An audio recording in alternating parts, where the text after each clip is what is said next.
Vamos a leerlo todos juntos, hermanos. Jehová respondió a Moisés: ahora verás lo que yo haré a Faraón, porque con mano fuerte los dejará ir y con mano fuerte los echará de su tierra. Habló todavía Dios a Moisés y le dijo: yo soy Jehová. Y aparecía a Abraham, a Isaac y a Jacob como Dios omnipotente, mas en mi nombre Jehová no me di a conocer a ellos.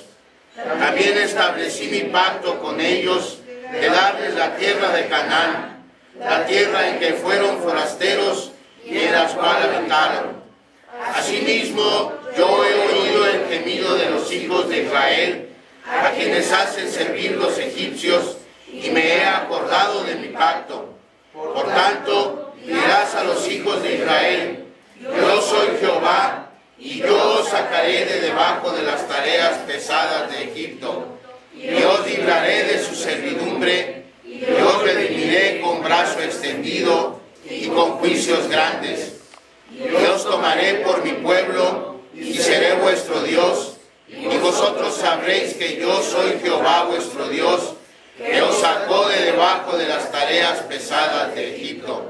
Y os meteré en la tierra por la cual alcé mi mano jurando que la daría a Abraham, a Isaac y a Jacob, y yo os la daré por heredad, yo Jehová. Una disculpa si usted me ve que estoy constantemente tomando agua. Le comentaba yo a la doctora el viernes que la vi, ese problema que tengo. Yo tengo una ausencia total de salivación desde hace... Continuando con nuestro estudio sobre los 10 mandamientos, vamos a ver hoy, con la ayuda de Dios, el tercero. En este estudio hemos estado viendo cada uno de los mandamientos como lo que son. Es decir, el foco o el enfoque que le estamos dando es que los consideremos no como una maldición, no como una carga moral impuesta por Dios sobre nosotros para hacernos la vida difícil, sino que lo veamos los mandamientos como lo que son: 10 valores que Dios prescribió para su pueblo para que vivamos vidas felices. Esos son los 10 mandamientos. Hasta ahora hemos considerado los 2 primeros, que tienen que ver con nuestra relación con Dios. Estos 2 primeros mandamientos, y de hecho los 4 primeros mandamientos, tienen que ver con nuestra relación con Dios, y los 6 siguientes tienen que ver con nuestra relación con el prójimo. De manera que el primero de estos valores que tiene que ver con Dios, tiene que ver con nuestra fidelidad hacia Dios. ¿Recuerda cuál es el primer mandamiento? No tendrás dioses ajenos delante de mí. Ese es el primer mandamiento. Es ese el que el Señor llamó el primero y más grande de todos. Y este mandamiento nos dice que como hijos de Dios, elegidos, llamados y justificados en Jesucristo, no podemos pretender ser fieles a Dios y al mismo tiempo ser fieles al mundo, con sus deseos, con sus afanes. No podemos, porque los afanes y los deseos del mundo son contrarios a la voluntad de Dios. Nos manda entonces este primer mandamiento a ser fieles exclusivamente a Dios, a adorarle no solo en la iglesia, pero en cada momento de nuestra vida con la máxima lealtad. Eso lo vimos hace 15 días. Hace 8 días vimos el segundo mandamiento. ¿Cuál es el segundo mandamiento, hermanos?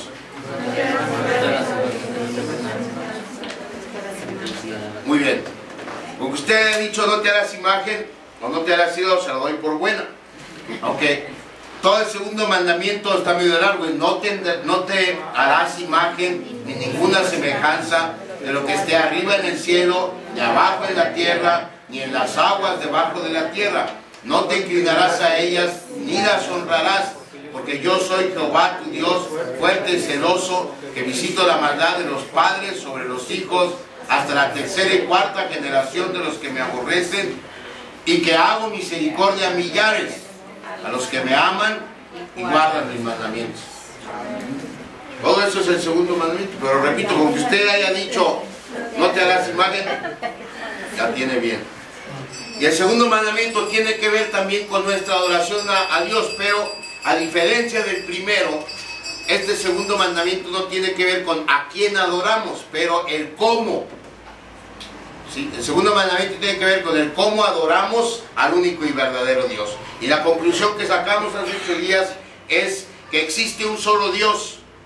Un Dios que no se compara a nada que usted y yo podamos ver en todo el universo. Y por lo mismo, cualquier imagen propia, material o mental que nosotros hagamos de Dios, será un Dios falso, será un ídolo. Dios quiere que le amemos y le obedezcamos en base a lo que Él ha revelado de sí mismo en la Biblia. Dios quiere que le amemos por su carácter, por quien es Él y por lo que ha hecho por usted y por mí, no por su apariencia. Y quiere que nosotros nos sujetemos a Él y no que pretendamos que Él se sujete a nosotros. Dios es como Él dice que es, no como nosotros queramos que sea. Ahora, el tercer mandamiento, el que vemos o el que veremos hoy, está en Éxodo 27. Abra su Biblia, por favor, ahí en el libro del Éxodo, capítulo 20, versículo 7.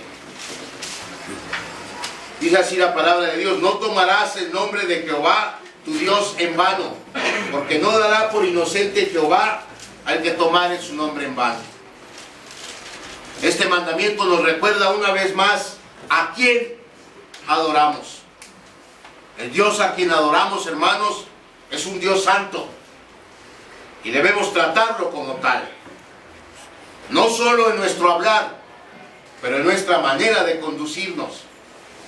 Este mandamiento es acerca de tratar el nombre y la persona de Dios, la reputación de nuestro Dios, como Dios merece ser tratado. Este mandamiento es acerca de tratar y de tomar en serio a Dios, de tratarlo como el Dios santo que es. Y una vez más, nuestro Señor Jesucristo nos pone el ejemplo de cómo obedecer un mandamiento. Porque en el Padre Nuestro, lo que se conoce como la oración del Señor o la oración de modelo, ¿cuál es la primera petición del Padre Nuestro, hermanos? ¿Cuál es la primera petición?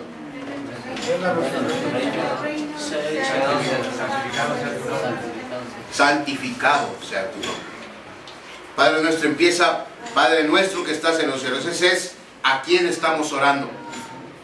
Y enseguida: santificado sea tu nombre. Esa es la primera petición. De manera que para nuestro Señor Jesucristo, lo que usted y yo primero le tenemos que pedir a Dios es que el nombre de Dios sea santificado en nuestras vidas. ¿Por qué? ¿Qué quiere decir el Señor Jesucristo cuando le enseñó a sus discípulos, a nosotros, a orar? Cuando Él dice: lo primero que pidas es que Dios sea santificado en tu vida. Bueno, aunque pudiéramos pensar que el tercer mandamiento solo nos prohíbe decir maldiciones y jurar falsamente por el nombre de Dios, que sí lo hace, y sí debemos considerar así. El tercer mandamiento nos prohíbe decir maldiciones, y eso es algo que la mayoría de nosotros batallamos, sobre todo en nuestra cultura, que por desgracia tiene como parte de su folclore las maldiciones, y las oímos a todo momento y en todo lugar casi. Y muchas veces, yo no sé por qué los padres nos empeñamos y elaboramos los nombres, y luego hay unos nombres bien detallados que le damos a nuestros hijos, Brian y Denise y nadie se llama Brian ni Denise, pero bien así, muy bonitos nombres. Yo no sé para qué, si después nuestros hijos todos se conocen con el mismo nombre, todos. Es de un animal mamífero con cuernos, todos se llaman así. Y desgraciadamente es normal y no está bien. Entonces, Yo sé que debemos luchar todos los días con esto, pero debemos hacerlo. Porque el tercer mandamiento ciertamente nos prohíbe decir maldiciones. El tercer mandamiento ciertamente nos prohíbe jurar en falso por el nombre de Dios. Pero el tercer mandamiento va mucho más allá de eso. Es mucho más amplio que eso. Y vamos a ver esta mañana cómo de hecho es mucho más importante de lo que pudiéramos imaginar. Primero vamos a repasarlo una vez más. Éxodo 27. No tomarás el nombre de Jehová tu Dios en vano, porque no dará por inocente Jehová al que tomare su nombre en vano. ¿Qué hay tan especial en el nombre de Dios para que Él nos prohíba tomarlo en vano? Para empezar, el nombre de Dios representa su carácter y su reputación. Cuando Dios llamó a Moisés para liberar a Israel de la esclavitud en Egipto, y Moisés le